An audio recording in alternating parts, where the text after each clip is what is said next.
Well, howdy folks. It's Friday morning and we're back out here on the PKY lot. Checking out some more trucks, and we're standing with a gentleman that some of you may know, and if you don't know just yet, why don't you go ahead and introduce yourself? Yep, Mike Sturgill from Onaway Speedway, the Great Lakes Big Rig Challenge, most people know me from, and then also Precision Forestry Incorporated, logging trucking company, sawmill. So racing's our hobby, and show trucks, of course, nice beautiful trucks. Awesome. Now show us where you are on the hand up there. So we are right here. Tip of the mitt. Awesome. Right on Lake Huron. Very cool. Yeah. What'd you bring here? So this is a 1952 Kenworth B-class race truck. Okay. With an electronic cat engine, of course. It's an A-cert cat, so a lot of work done to it for racing, but still the original cab, original hood, fenders, setting on a newer frame and suspension, of course. Okay. Pretty much race truck, show truck, parade truck. It does have historic plates, so we could drive it, but not work it at all. Okay. Let's talk about power. What is it putting out power-wise? Power-wise, actually right now it's got a little bigger turbo, so probably 2,300 horsepower with the turbo on it, but when we race in B-class, we're around 1,650 horsepower. Okay. And the turbo limits it in B-class, so everybody's around 1,600 horse. Okay, nice. And for the folks that are watching live, now's your chance to ask any questions related to the uphill drag racing and things like that with Class 8 trucks. Mike more than likely will have the answer to that. But going back into the truck, how long have you had it for? I have had it, this will be the third year. Of course, bought it and it's set a year waiting, trying to get time to get, actually a friend of mine, Brandon Peters, Superior Equipment Repair. He found it about a half an hour from his house down by Grand Rapids, and he's like, man, this is on Marketplace, it's not too bad a price, and it's been setting for 20 years. And I kind of looked at it and the color, and it didn't do much for me. And later that night, I kind of looked at the picture again. I'm like, man, there could really be something there. So I texted him back like, hey, let's buy that, Okay. And so he went and got it for me that weekend, and right away put it in the plan to build it to be a race truck. But it took a year, to build it. I mean, everything's custom for these when you try to find stuff. There's nothing you just go buy for a 52 Kenworth. Like these little light lenses here, these are off a Model T. A friend of mine's got a Model A, excuse me. He's got a couple Model A's. He's like, I got some light covers. We could not find them anywhere, and the first 6 months didn't have it. Okay. So little things like that. It's just not something you throw together quick. Everything is custom, the radiator, charge cooler, steering. Okay, so let's take a quick walk around and look at the what grill's you guys custom, put together. But still got the original hood ornament. Bumper's custom. It's two-tone paint, so we got cherry cola on top and black cherry on the bottom, so the cab fender split the color change. Nice. And if you walk by, you'd probably think it's solid color, but when you look close, you can see the two-tone. 7-inch flat top exhaust. We did a little bit of work inside, like it's not too fancy, but kind of the same dash panel, just new custom gauges. The newer steering column to get the steering geometry correct. Kind of like a bucket seat, like a racing bucket seat.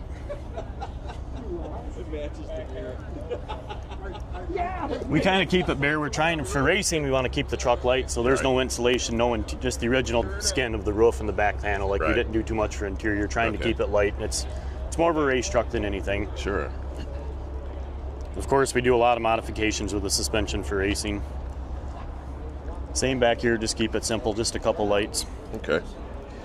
So I wanted to give the viewers a quick overview of what this truck looks like, and then we're going to talk about what the truck actually started out as. Yeah. So we got some photos to bring up, and you can walk us through these images here. And actually, we're on number 7. Let's go back to number 1. So that's after we picked it up that weekend. Basically, that's how I got it. Had a little sleeper on the back. You can see the bunk setting there, but the bunk was in pretty rough shape, so we didn't use that. But yeah, that was on Marketplace just like that. Kind of looked rough and dirty, but man, if you had a vision for it, it's beautiful now. Yeah. Yep, that was just getting ready to drag it in a couple last pictures. It's too bad we couldn't use the original air intake and air cleaner system, but it just wouldn't work for racing. We cried cutting a hole in the hood because there's not many of these hoods, and we end up cutting a hole in it for racing. Boy. But yeah. Was one of those measure twice moments, cut once? Measure probably 5 times and cut once, yeah. Or maybe cut 4 or 5 times, just widen it out a little bit with the grinder each time, yeah. Yep, there's kind of the original back, yep. Another one there that's actually where we picked it up and drug it out of the guy's next to his barn. Okay. But been sitting there 30 years probably. Wow. So that's drug it in, just getting ready to pull the engine out, take the cab, disassemble the truck off the frame. Okay. That is actually setting on a newer frame now with the cab, trying to mock up everything for measurements for radiator, charge cooler, and steering. So that's setting on a newer 2017 frame with a used engine just setting in there, just trying to mock up and get measurements because it's a lot of work doing a custom radiator and charge cooler. That's the frame drug in that this truck is setting on now. That's a 2017 Kenworth frame. And that's the frame after sandblast. The engine setting in the cradle there just for measurements for driveline. That's the cab after the cab come back out of paint booth. Man, it sure looks nice, doesn't it? Mm-hmm. Yeah, absolutely. Here we are mocking up the cab to the fenders, then pulled it all back apart again. There's a lot of assembly and disassembly to get all these measurements and everything to fit right. So the cab was done there, but the fenders and running boards had to be redone yet. Okay. Engine matches the frame, or the fenders and the tanks, so that would be black cherry. It's the engine in it, so that's getting closer there. The cab's on, finally fastened down, the engine setting in it, just trying to mock everything up.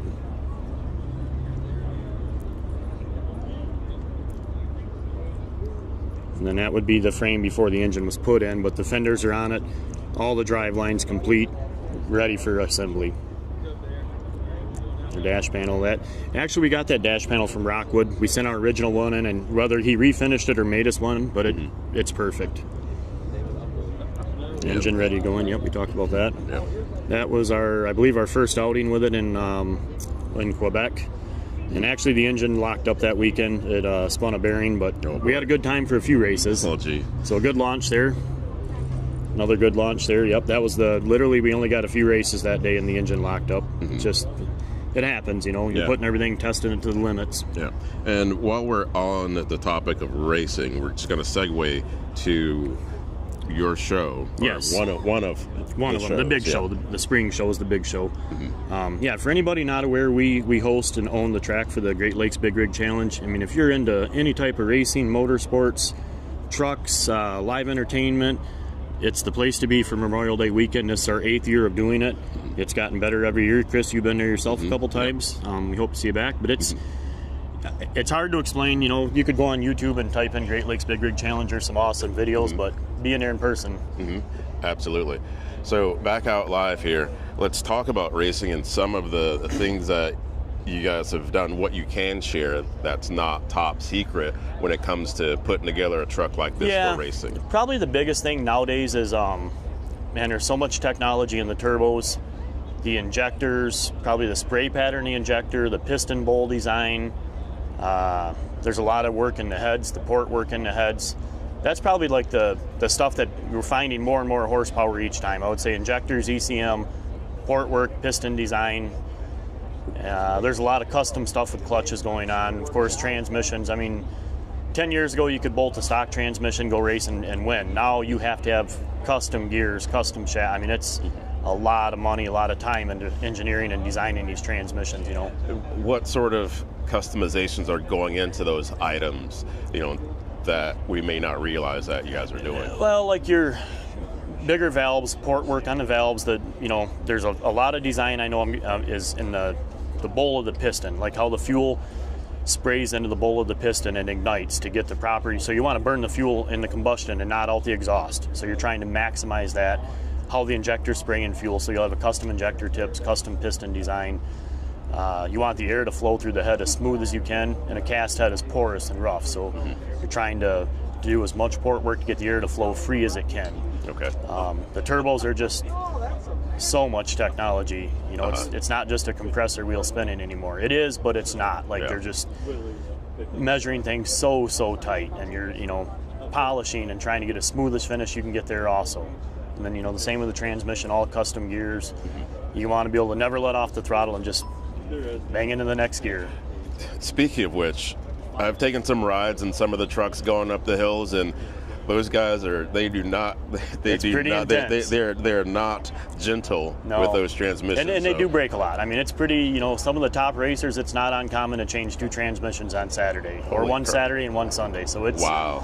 You take 2 or 3 with you. If you're a top competitor, you're going to have 2 spares probably. Okay, all right. Well, yep. I mean, I guess some of the guys that have a whole team with them in a service truck, they may fix the trans right on site and put it back in also. But wow, that's cool. You don't put 3, some of the A trucks now are 3,600 horsepower and 7,500 foot-pounds of torque. You don't put that to the ground without breaking a lot of stuff. Yeah. Okay. While we're here, I'm going to ask you a question while we're here, and then we're going to move toward the back. Oh yeah. You got your mud flaps mounted kind of funny there. Yeah. So racing, you can't have anything exposed. So if you break a drive shaft, a U-joint, clutch, nothing can come out for safety purposes. Okay. I've been at the races and had a U-joint cap hit me in the shin, and it didn't hurt, but it hurt, but it didn't break my leg. But so safety is the utmost. So everything, you can't see any drive line. You got to have everything encased where nothing can come out and hit somebody. Okay. So that's the Crossways mud flaps. It's kind of in race mode right now.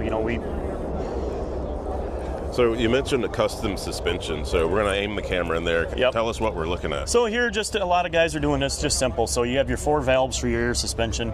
So you will air the truck up. The truck's sitting right now with air. So you'll shut the valves off, air it back up. So you'll just air the front axle up. So you're driving off the front axle, and then the back axle acts like a pendulum to put more weight on the front axle. So you can actually, setting here empty, and you can see we got added weights here. Like we might have 40 PSI on the load gauge, almost like a loaded truck for bobtail racing when we're not racing loaded.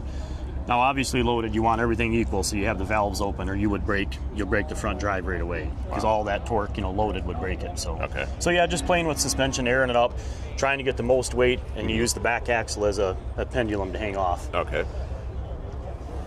And with the actual drive lines, what can you share about they're not a lot going on. So this is 46,000 full lock, 390 ratio. That's kind of the most common, I would say, is 390 ratio. You have to have 46 or 52,000 full lock, or you'll for sure break an axle or break a power divider. And the drive shafts. Yep. So these are an SPL 250. Most guys are using that, or 350, which is a very, very heavy drive line. But the thing is, the heavier the drive line you build, you just find the next weakest component. Okay. And usually now, like the next weakest component would be an axle, which an axle's pretty quick to change. Okay. And we all carry axles with us racing. Okay. But anytime, like I said, the more you beef it up, it just puts the weak link to the next spot down the line. Makes sense. So typically, I'd say an axle or an input shaft on the trans is the next weak link. Okay. Now, the official weights of when it comes to loaded categories, what are the weights? So it's 120,000 pounds, the trailer and the load. So whatever the truck weighs, like this truck weighs 20,000, so if I race loaded, I'm 140,000. Okay. Now, if the guy's 1,000 lighter than me, he'd be 139. But the loaded trailers you pull are 120. Okay. So 120 plus your truck. So typically they're all 140. Most of the trucks are 20,000 when they have coolers on them. This got electric air compressor, multiple batteries to run it.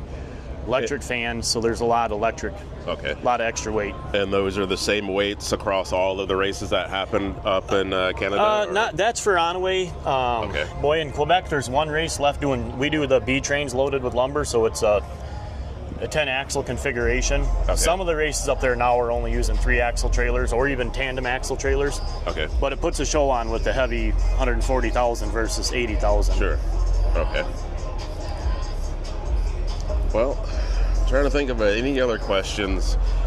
Someone in the comments wanted to know, why do you like Kenworth? But I mean, it's what I have for my trucking fleet. Kenworth and Peterbilt's the ultimate truck. So I mean, it's pride, I guess. Yeah. That's about it.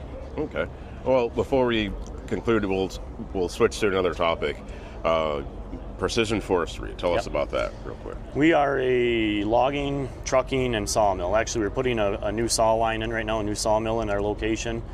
That'll tenfold our production, and we run about 40 trucks, 100 trailers, all over Ontario, Quebec, and Michigan, Indiana, Ohio, Wisconsin, Illinois. About 80 employees right now. Okay. Yeah, pretty good. Okay. Pretty good business. Nice to enjoy what we enjoy doing. All right.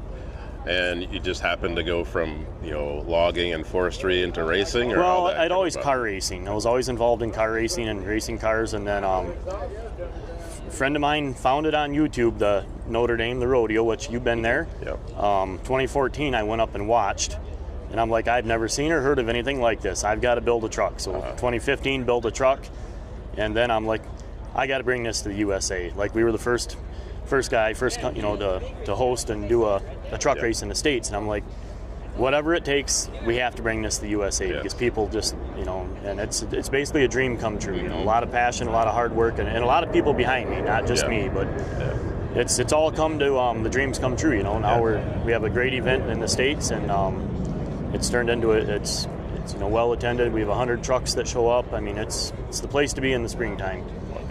I was just as excited when I heard that's what you wanted to do, and it's been a great time ever since. Yeah. You know, that was one of the barriers getting across the border, going into Canada, or just the distance in itself. The distance, you know, the rodeo, that's all done. They don't have Notre Dame, the El Rodeo anymore. They couldn't afford the requirements for the fencing that the province was going to mandate now. So that's gone, and that was an 8-hour trip for us. Now we go to Quebec, and it's 14 to 18 hours for us. So it's a long haul out. I mean, these are north of Maine, some of these races. So, but we also have Coonley Motorsports Park in Ohio. Now they're 8 hours from us, so that's another place in the States we can race, and they do uphill loaded similar to us. So not only us, but 2 tracks now. Maybe we can build more in the future here, you know, get our own little circuit around the country, similar to Canada. Yeah. Well, what do you think of the Mid-America Truck Show so far? You know, I got here yesterday about 20 minutes before closing up. I haven't got to walk around much, but I haven't been here in 3-4 years. It looks like a lot bigger than usual, a lot of beautiful trucks. I'm eager to get inside. Absolutely. Oh, you know, the truck that's in front of your truck, this green truck here, are you responsible for that? So this winter I had a C10 with a 540 big block in it on Marketplace. Well, hold on. You sighed for a minute. Is that something we need to be talking about on camera? No, yeah, of course. Yeah, it's fine. I had a pickup on sale on Marketplace. Okay, well, let's walk this way as we talk. I had a pickup for sale, C10, 68 C10 with a 540 big block that I just wasn't what I wanted. Put it on Marketplace, and this guy had this. So we got talking, and he wanted to buy the C10. And I felt, you know, I'd trade for this. So so we ended up making a deal and traded, and met halfway from Oklahoma. Sat Carp was his name, and he had it built, I believe, in Indiana. And it's a 47 Kenworth with a 5.9 Cummins. Original cab, original hood. The hood was shortened up a little bit, but just a little play toy. Good for car shows, truck shows. Okay. All a patina finish. I believe the paint work was done in Oklahoma. Okay. So you're just, you know, another item to show off. Take to the truck show. Try to get people to the Big Rig Challenge. And you know, honestly, some of the stuff is good for hiring for drivers for our company. You know, they like to see this stuff and be involved with a company that has the same interest as them. Yeah. You know, I'm like a squirrel this morning. I realized that we talked about opening the hood on the truck and potentially firing it up. Yeah, let's do that. Yeah. Okay. You want to fire it up first or open the hood first? Whichever. We can't have it running with the hood open. I don't want the hood to bang down. So we could open the hood, look at the engine, then fire it up. How's that? Sounds good. Okay, I'll get one of my guys here quick. Grab Pat quick, will you? You grab Pat.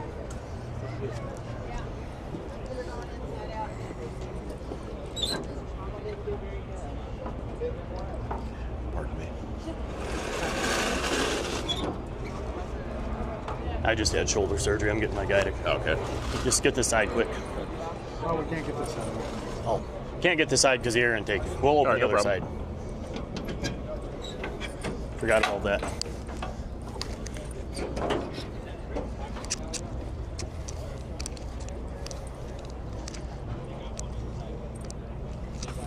I think that'll fire it up a little.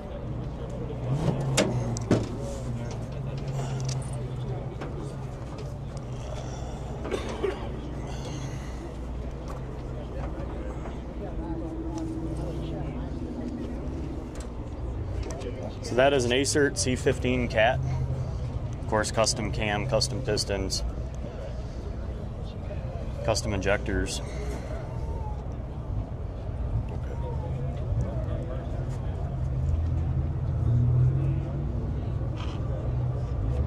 So to the untrained eye, you could look at that and think that, oh, it looks like Just any like a ordinary highway motor, yep. any Which it's just other I motor. mean, the block is standard block for all old cats, but no, there's a lot more going on than just that. You know, about everything in it's custom: rods, pistons, cam, injectors, timing.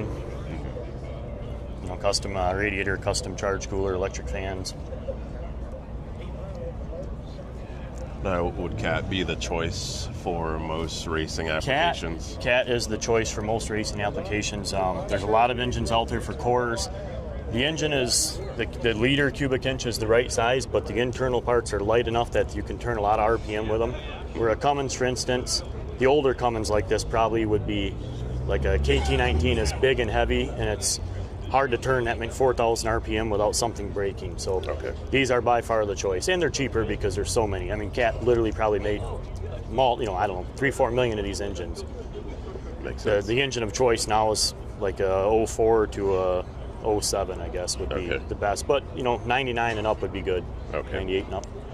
So does this have that amazing loping It sounds sound? pretty good. Yeah, we can fire it up. Okay. Yeah, let's just set the hood down.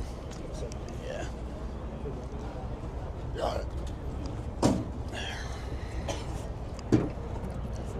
I'm assuming it'll start, right? Master switch on.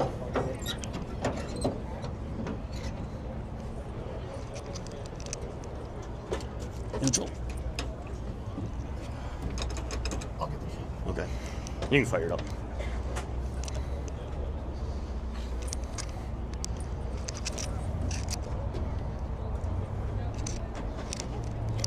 Here, set this back here, Bob, for a minute.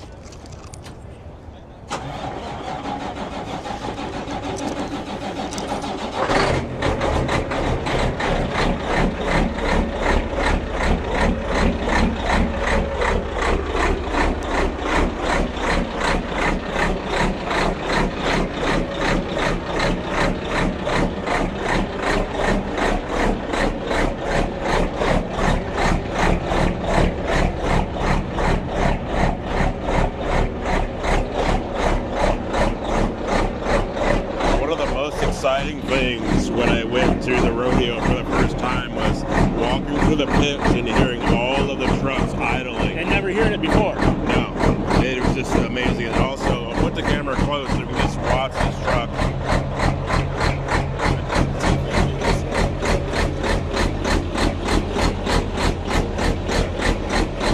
So hopefully the viewers can actually see this thing, just the way that it shimmies under idle. It's just an amazing look and feeling. And that's all in the tune for racing. It's not hyped up or something. So when you guys tune, let's walk this way. When you guys actually tune, what is it that you're trying to achieve? So you're trying to achieve the max timing and max fuel at your peak horsepower. Okay. So idling, it's off, and it sounds that way because it's not designed to idle. Okay, it's designed to make max performance. This set up about 2,800, 2,900 RPM. So you want it at that RPM for max fuel, max timing, for the max power. Awesome. So of course this way now it's over fueling and the timing's advanced, so it's trying to fire faster than it can, so to speak. So like if you were racing it right now, if you were at 27, 2,800, it actually will smooth out a bit because that's what it's trying to run the best. Okay.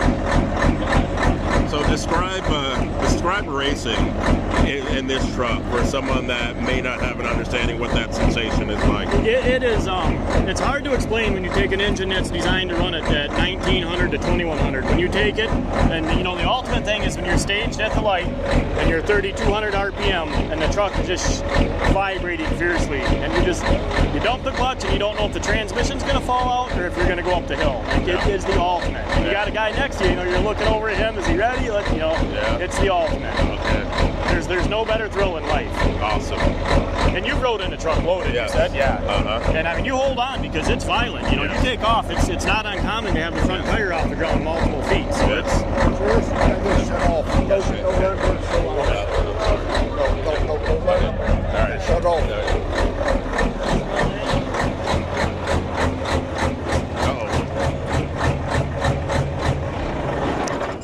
Well, I didn't know we'd get in trouble. I apologize. That's okay. I didn't know that was the rule, so I'll Yeah. apologize. I thought all the judging was on your behalf. Yeah, it's okay, no problem. We weren't making smoke or It was anything. nice though. no. Don't, Yes. don't get me Yes. wrong. Remember that one time at Matt's? All right. Well, on that note, Mike, thanks a lot. Yeah, thanks for coming over and doing a little shoot with us, and hopefully we see you back at Big Rig. All right. Yes, sir. Okay, thanks, Chris. All right. We'll see you.